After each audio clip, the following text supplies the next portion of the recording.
procés és més o menys sempre el mateix. El que fem és parlar, cada entitat parla amb els seus nois i es proposen temes.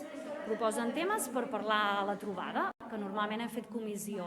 Per tant, ens estem més estoneta, no parlem d'un tema en concret i no només una entitat porta una mica el debat i tot plegat, sinó que és una mica entre tots. Però bueno, amb la Covid s'ha fet el que s'ha pogut aquest any i ha sortit molt bé.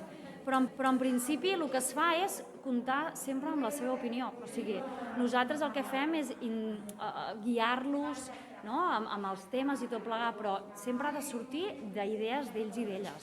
Per tant, demanem quin tema voldran treballar de cara a la pròxima trobada i moltes vegades ens surten doncs, això, el tema de la independència, el viure doncs, fora de casa, que això és una que crida l'atenció a tothom i algun dia fem tothom, la majoria de persones.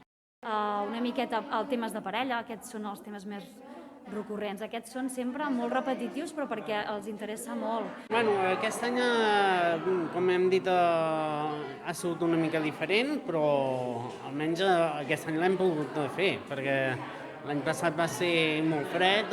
El tema el vam triar entre totes les entitats que van fer votacions i tot, i va sortir aquest tema. A mi m'ha semblat molt bé, m'agrada molt, perquè així coneixes molta gent i també per fer amics nous. És una manera de relacionar-te, de parlar amb ells, consultar coses, comentar coses que ens agraden parlar i això ens motiva molt a tots. A mí el más interesante fue la paella y el amor. Uy, me encanta venir perquè aquí fem molta pinya i també som família, tot.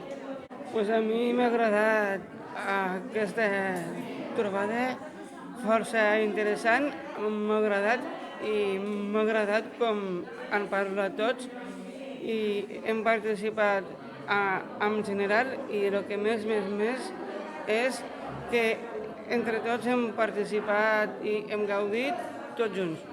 A mi el que m'ha interessat és el tema de la parella, perquè he tingut experiència, he tingut molts anys de parella, 12 anys. És una mica complicat, perquè tots m'han semblat molt interessants. Però el que més m'ha cridat l'atenció que s'ha parlat del col·lectiu LGTBIQ, que sembla que no, ara últimament sembla que estiguem tornant enrere. Sempre hem fet les trobades presencials, que és el millor, com tot, el tracte amb persones és el que omple, no? I el fet que es trobin entitats de diversos llocs de Catalunya, no províncies, sempre ens va molt bé per compartir, per intercanviar opinions, per fer debats de temes importants que al dia a dia tenim nosaltres també, vull dir que ells també les han de tenir, ells i elles.